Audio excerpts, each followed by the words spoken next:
What's up, guys? Kicking it solo for the Smackdown review. Justin's watching. I don't know what he's doing. Maybe he's doing something cool. He said, "Hey, you got Smackdown this week," so I got Smackdown. So we start off. Eve talking, Del Rio talking, Orton talking, Kane talking. Basically sets up a triple threat match for the #1 contender to face Sheamus at No Way Out tonight. Interesting way to do it. I can't complain. We get a solid main event match for SmackDown. And then really nothing happened in the way of furthering anything else. There's a lot of Raw recaps to start the show. I'm assuming if you watch us review SmackDown, you probably watched Raw, so I'm not going to talk about those. And then Christian versus Hunico.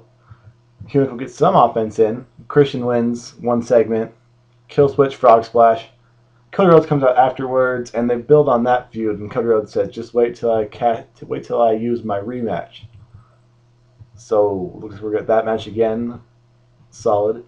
Maybe Christian's coming back to hold it for a little while, and then Cody's going to use it to get over. I don't know. I don't know what they're doing with Rhodes. I don't know if he's dropping it to move up, or if all of this is just a way to get Christian something on his way out. Maybe he's leaving soon. Who knows? All I know is there's going to be some good matches, some good promos. They both are good talkers along the way. If you're into big guys, you're probably not going to like it, but if you're into a different style than what we normally get, looking forward to this.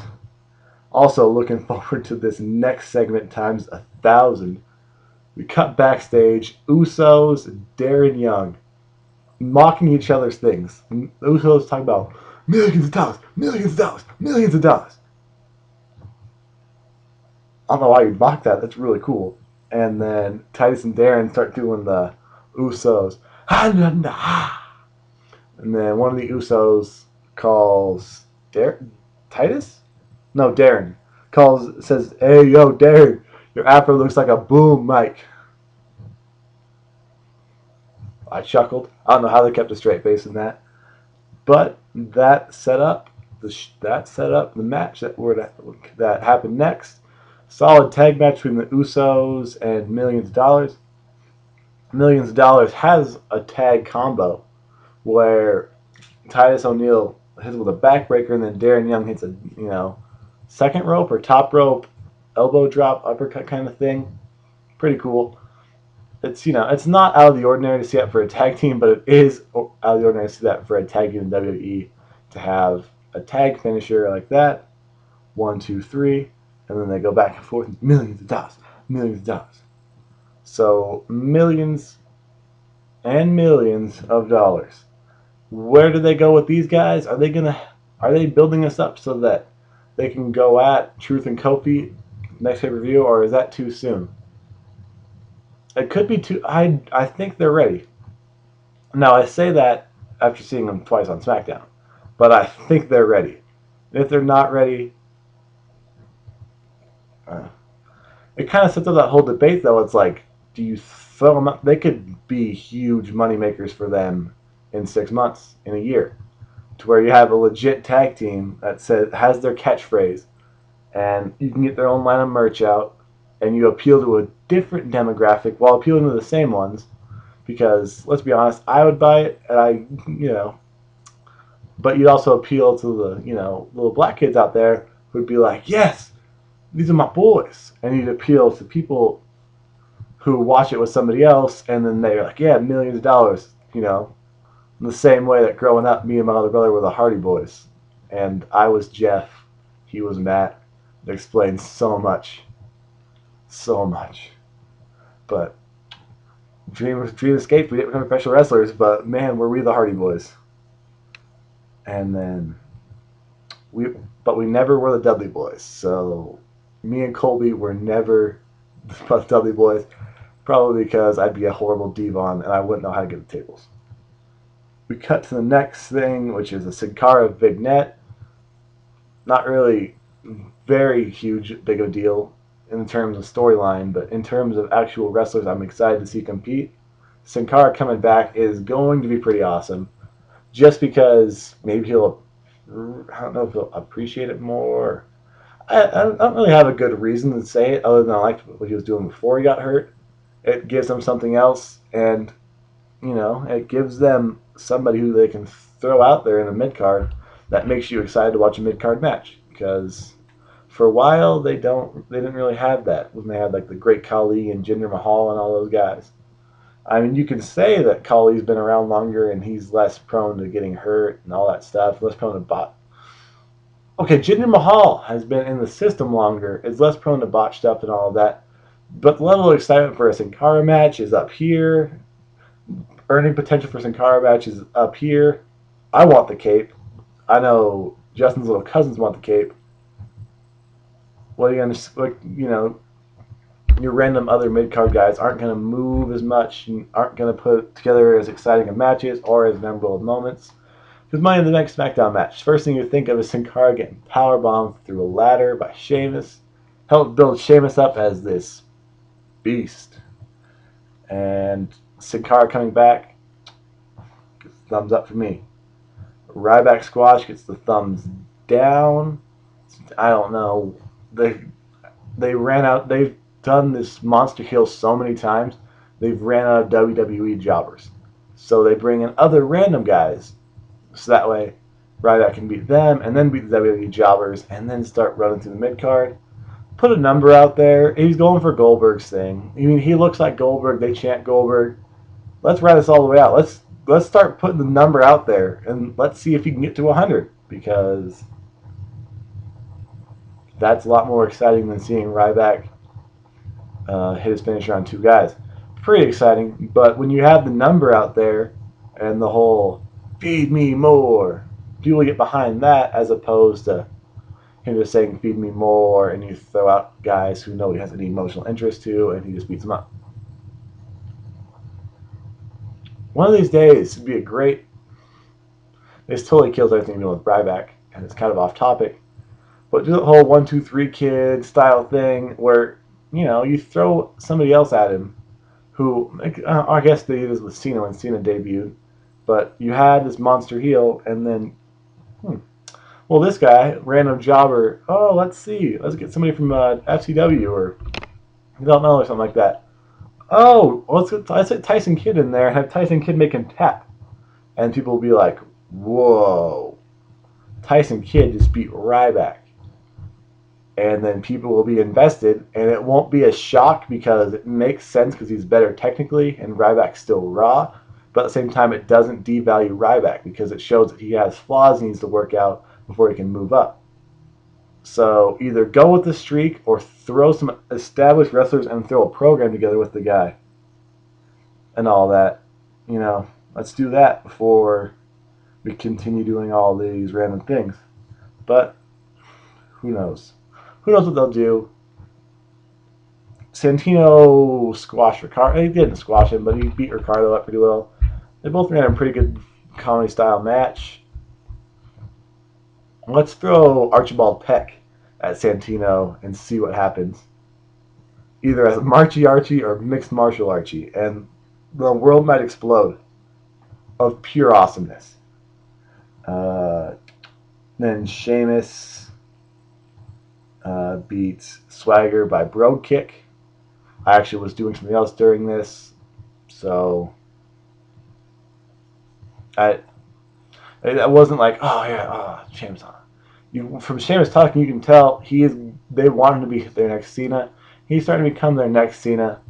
And remember when we all hated Cena in the YWC? Hive mind mentality. We all hated him. And then it became cool to like Cena because he got more of his edge back. Well, until Sheamus has that edge, which he won't have until he's fully established as the top babyface, we're not going to like him, or I'm not going to like him, and people are going to start becoming more and more on the not liking bandwagon. But who knows? Maybe you guys will all continue to like him because he has red hair. I don't know. Next we have Damien's. Oh, but actually, this came out somewhere. I forgot where I read it. It was somebody who worked at WWE. They want Sheamus to be their next Cena so they can turn Cena heel. And they want him to be their top face. So makes sense why they're trying everything. And that's why Sheamus isn't going to lose that belt for a long time. Then we had Damien Sandow versus Yoshitatsu. Sandow's looking more and more impressive as an actual heel who does heel stuff, as opposed to the heel who gets beat every week or the heel that's kind of towing the line. He is legitimately a heel. He uses some little cheap heel tactics to get heat, which is what you should do as a heel. But a lot of people are against it. When the Miz does it, like, oh, cheap heat, or oh, cheap pop. Still heat and pop, and if you're able to get it consistently, it's not all that cheap. Sandow, how long do they keep him here until they move him up? They could fast track this guy down our throats, and I think he could get heat from pretty much everybody while putting out solid stuff. So, do they do it? No, but they could. Fast track Damian Sandow. Hashtag fast track. Big Show talks. I didn't listen. Once again, I kind of was sidetracked for the second hour, so I was hit and miss. He just talked. I don't know what. Who knows what they're doing there? I don't see him beating Cena, but then again, maybe this is his and Kane's and all these other guys. Maybe it's their last little ride. They're gonna ride out for as long as because it had the whole end of an era. Those guys were technically in the era, so maybe the Christians and the Big Shows and the Kanes are finally getting that last little push, and then we're gonna see them either slowly fade or gone. Because other than Christian, Big Show and Kane were boom supernovas to start off with because they're so big. You can't really take a big guy like that and not throw him up there. From what I remember, I was like 6 when they debuted. But from what I remember, they were up there at the start, and they've been at it, and they've been solid and consistent and loyal. So let's you don't have to give them a belt. You don't have to give Kane the belt on the way out. I don't think Kane really, I don't know. But you keep throwing them in there, and then let them cement their legacy at one more moment, and then we'll move on to the next era.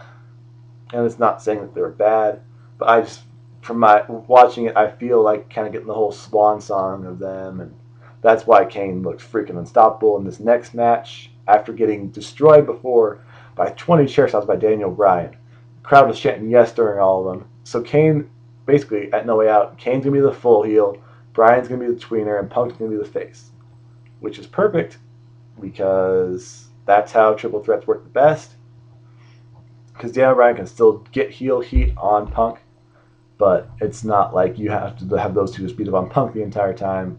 If Kane goes after Bryan, Bryan is somewhat of the face in that situation, setting up for more exciting stuff, and it keeps it so we can keep this feud going without it getting stale until the big payoff at SummerSlam.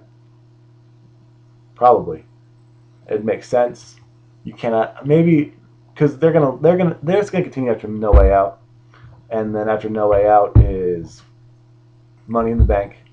I could see it continuing there, and then unless they have somebody quick cash, which I don't see being the case. Maybe you have the final showdown between them at SummerSlam, get a solid match there, and move on from that point. Don't have somebody to catch SummerSlam did that last year, but let it just continue on for a little while, or let them go their opposite directions. Maybe have Punk get some time off or Bryan get some time off, and then bring them back for the road to WrestleMania, and then WrestleMania match. If you don't have someone feud with Punk, random tangent. Sorry. Anyway, we go back to it.